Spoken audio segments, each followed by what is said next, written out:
Bonjour, aujourd'hui la notion d'alternance vocalique en grec.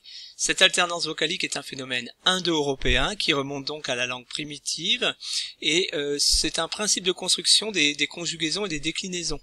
Alors, la déclinaison, c'est la variation d'un mot variable selon sa fonction grammaticale. Et la variation morphologique, sa forme va changer.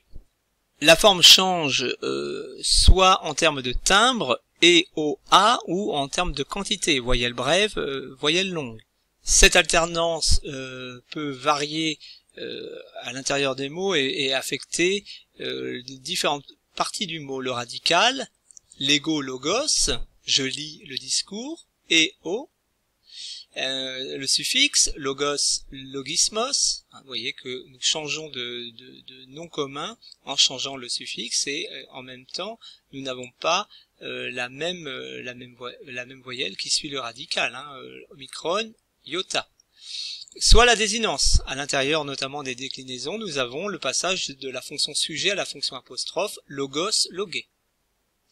Donc l'alternance porte souvent sur le timbre et trois formes existent en grec. La forme, deux formes de degré à degré plein, comme nous pouvons appeler ces formes qui présentent la voyelle à l'intérieur du radical, et O, et également un degré qu'on va appeler le degré 0, le degré vide, puisque, regardez, dans diphros, nous n'avons plus de voyelles.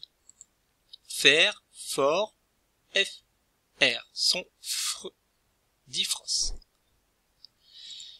Lorsque le radical, alors ce sont deux cas de figure particuliers, le radical qui contient une nasale, eh bien cette nasale va se vocaliser en A bref, pour des raisons de prononciation. On ne dira pas tnetos, mais tatos. La suite tonu évolue en ta. Lorsque le radical où s'exerce cette alternance vocalique contient une liquide, comme dans pater nous avons un rho, le père, eh bien, là encore, nous avons une création, il n'y a pas de transformation, mais création d'une voyelle brève, un alpha bref. Les pairs, en fonction COI, se dit patraci. Là encore, pour des raisons de prononciation, on est obligé de créer un son vocalique.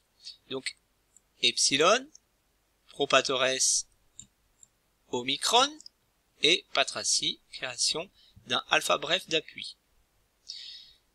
Pour ce qui concerne l'alternance en termes de longueur, de quantité, eh bien nous avons par exemple la transformation d'un omicron en oméga quand nous passons du nom impo, foros, au nom voleur, for. Ces quatre cas de figure, ces quatre configurations se trouvent compilées dans ce tableau final. J'y ajoute les trois laryngales. Alors les cas particuliers des laryngales. Les laryngales, ce sont des consonnes de la langue primitive indo-européenne que l'on prononçait au niveau de la glotte. Le lieu d'articulation se situe au niveau du larynx, plus précisément de la glotte.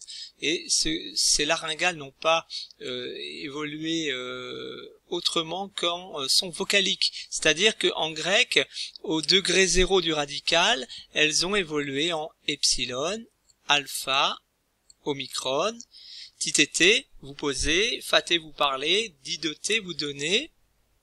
Donc les deuxièmes personnes du pluriel sont construites avec ce degré 0 de la laryngale présente dans ces racines. Les laryngales ne sont pas présentes dans toutes les racines, mais dans ces racines de ces verbes très, très courants.